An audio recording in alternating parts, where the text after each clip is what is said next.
Hello everyone.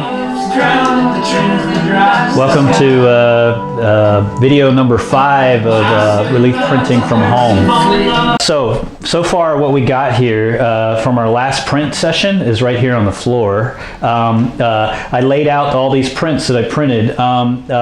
What happened with the last printing session, remember it was this block right here, the first couple prints came out kind of light, but after that they came out really dark and nice and rich. So it actually prints better. Hand printing happens better when you continually print. I think a reasoning for that is my re-inking up the plate each time, but they're looking really nice now. Okay, so basically I'm going to collect these up. It doesn't matter what order you print the next ones in, but I tend to rotate. I'll usually print the best prints first. That way I even out the quality. All right, so we have this. We don't need this block now. Set that there. Come on over here to the printing, my printing station. This is my desk, and so anyway, I'll set these prints right up here. It's really important when you are printing to have areas for certain things, for certain items here. You have your messiest area right over here, which is your inking slab. I have right here's the plate that I'm going to be inking to print, and right here is sort of my cleanest area where I'm actually taking the spoon across the back of the print, and this is a space for my paper as well. Ink is all kept over here to the right side, and then of course it's nice to have paper towels. I don't know where they got to. But anyway, so here we are, and the first thing I want to do is I'm going to be inking this one up and printing it in white on top of the blue. All right, so I printed this background pattern, and that's sort of a background pattern for my image right here. This is my first image of the color reductive process that I'll be printing today, and I'm going to set that right here in the registration system. My registration block right here, and I want to print it because I'm printing in white ink. I want the image to pop out on top of this to here, and I don't want this to blend too much with the rest of my image or show up in the background. So I'm going to print the first print with white. All right, when you're reductive printing, you want to gradually print from lighter to darker. It's ideal to do that. It's a lot easier because your colors are going to layer over top of each other, and when it's finished, all colors will be underneath whatever your last color happens to be. So by starting out light and printing darker in layers, it makes sense. If you were to print black first and then jump back to yellow, you're going to get a muddy green because each layer is going to blend somewhat with the layer that's before it. All right, so what my goal is to actually put white on top of this, but I'm aware that this is a mid-tone range blue, so what's going to happen is the white is going to show up like a very light blue. Okay, when I do print. And since I am printing in white ink, I have this black paper here to make a proof print of. All right, so I wanted to use this too and throw this into the mix.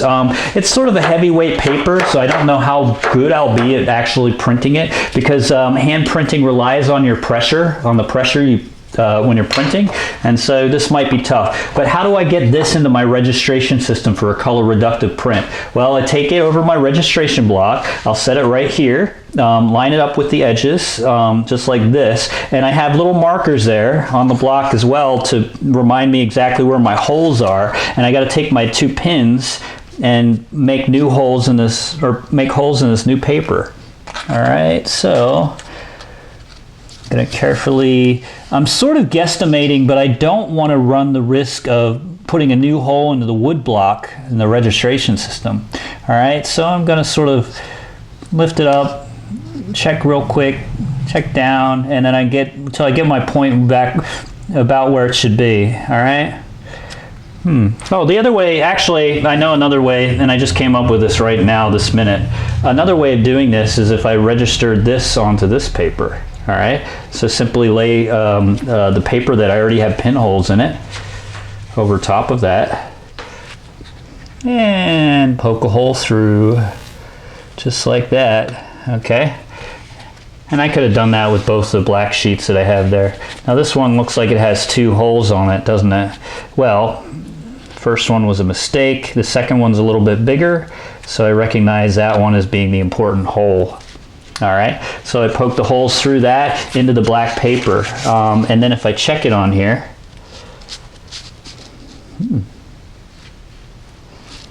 it's not quite the same. That's interesting. Yeah, I flipped it over. That'll work all right. All right, so then you put the pin in here.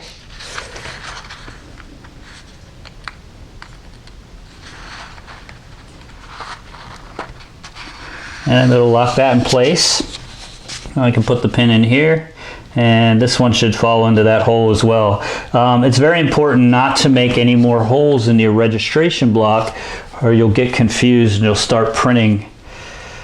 You know, your prints won't line up perfectly anymore. All right, so make sure you don't just sit there and push pins through the paper and put new holes in your block, because then if you have too many holes in this block, you'll get confused and you obviously won't know which holes to put your paper in, right? Because you want to keep it in the same place at all times. The reason I had to flip that black paper over, I realized, by the way, was because of the direction this was in when I poked the holes in it. There we go. So make sure you don't get that mixed up either. All right, so that works fine. And now that paper's registered, okay? I do the same thing with this one. This time I'm going to lay this face down on there. This other piece of paper that I already pre-registered. And do the same thing. I'm going to poke holes through just the paper. Poke.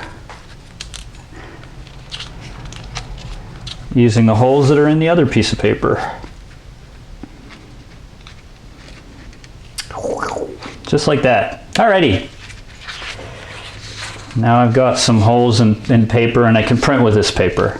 Alright, so that's how that's generally how that's done, okay? Makes sense. Very important to have a tight registration system when you're printing multiple colors, all right? If you're just printing black and white, you wouldn't need pins, all right? If you were just inking this up in one color, you don't need a registration system. You just need to stick your paper on the block and go. All right, so let's ink this block up and get printing. All right, I laid out a bead of white ink across the inking slab. Again, you only need to make it as wide as the brayer itself, and so then I'm going to dip into the brayer once. They call this the well up here, and spread it out. All right, I'm pushing in a forward direction to sort of spread it out, and I'm letting the roller spin, because if you do that, it'll blend out. Like I said, if you just go back and forth, back and forth, and back and forth without ever lifting the brayer, you're not actually spreading the ink out. You're only putting the ink, picking the ink up and putting it down the same exact place on the roller. All right, so I lift up every once in a while and make it spin. Back and forth, lift and spin, back and forth, lift and spin. All right, now, the first time you're inking a block up, you want to ink it up quite well, all right? The reason those lighter prints were the first ones that I printed was because the block wasn't fully inked the first time, all right? It's usually the first print that you print that comes out the lightest, all right? So I'm back and forth, spreading more ink out there. Make sure you get like an orange peel surface on your ink. Those of you coming in for the first time on this video, you want to have a nice even orange peel surface, because that's going to reflect again the surface that you put down on your block.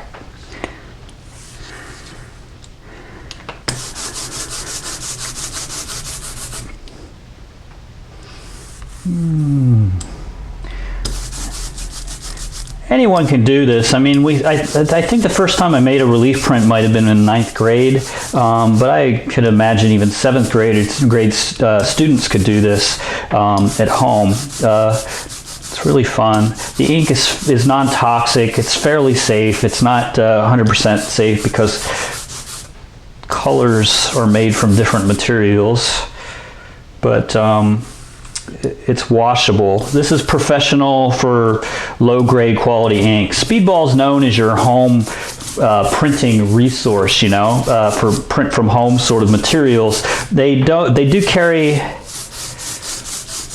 think they do carry some printing presses now.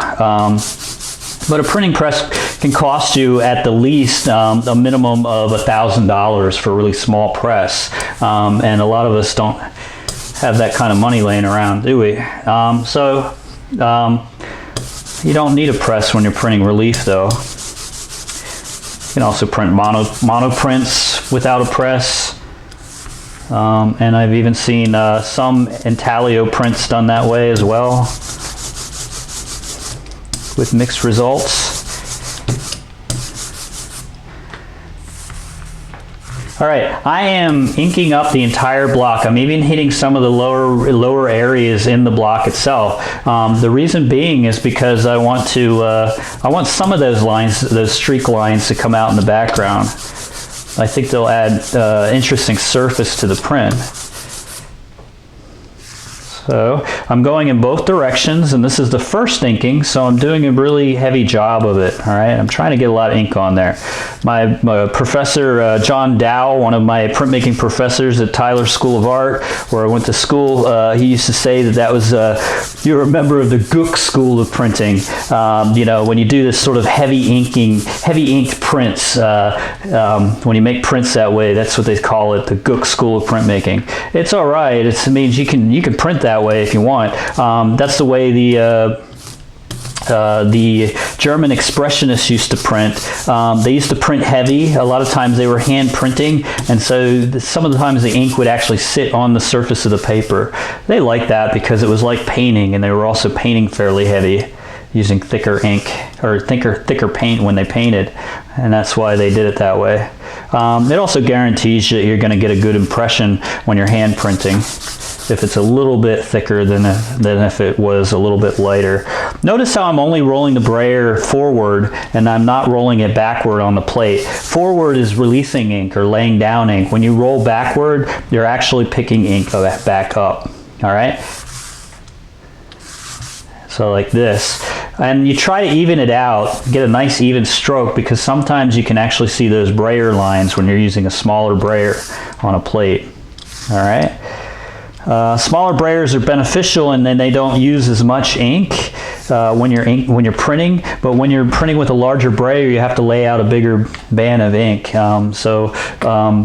You know, there's some pros and cons to it. When I ink with larger brayers, though, you can just hit that in a couple of swipes, and you got the entire plate covered. That's the benefit of a larger one. And Blick does sell larger brayers. They're not made by Speedball. I forget what the company's name is. Like I said, I'm not getting paid to promote right now. Okay, so here we go. So now I'm going to stick my pins in there, find my original registration hole, and print this first. Print it right over top of that other print. By the way, these prints I let set to dry for 2 days. It says let them set for 24 hours. The more layers, the more colors you get over top of your print, the more you're going to have to let it dry even longer. All right, just touch it. If it's dry to the touch, you're okay to print. All right. Now I've got my registration in there. I got my block right up to the edges of my registration, and I laid my paper over top. So I'll gently press over the entire surface with my hand. We have, I don't even know what happened to it. Oh, here it is. You can buy one of these things. Of course, if you're in my class, you've seen them in school. What this is a Baron, and it's used like a wooden spoon, but how it works is you can't get as much pressure as you can with a wooden spoon. I like to use these in combination with a wooden spoon sometimes, so I might do this. And of course, I didn't give it to my print students because I didn't have enough of them to give out to everybody for my class. But these aren't very expensive. They're fairly inexpensive, and they're made by Speedball as well. And they're used for printing. What they do print good is any print that's about 4 inches by 4 inches square. All you have to do is apply pressure like this, and you get a good print. But with a larger print, you have to do this sort of area. And I mean, they don't give you as strong as pressure as a wooden spoon will. All right. So I did that. I applied that pressure with it, and we'll see. It's kind of coming out all right, but I don't trust it yet. See, there's a little speckle into it, which is common on linoleum, where you have this little slightly speckled surface to it. And I'm going to go back over it with a wooden spoon just to make sure. But I did have a lot of ink on there, which is good. It doesn't, then you don't have to apply as much pressure either to get a good print. Alrighty. So this is a technique with a wooden spoon. Like I said, you don't really need a Baron.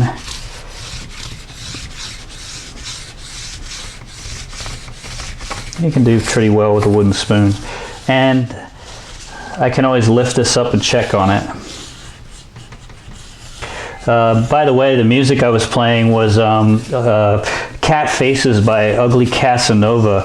The reason I chose that music today was because that particular song is a layered song where you have two different artists singing two different sets of lyrics over top of each other, layering lyrics. And it's a beautiful song, the way they sort of, you can discern one lyric through the other. A very interesting song as well. Ugly Casanova is a side project by Modest Mouse, another band. I'll post that in the comment section below the video. All right, let's look at this, peel this back. Okay, so what do you see here? You've got clean white. It looks pretty good. I didn't get much of the background in, the zip color or the cuts, but that's okay. I was cutting it out to be white background anyway. Let's check this side. Pull those pins out there. Yeah, that's totally printed well.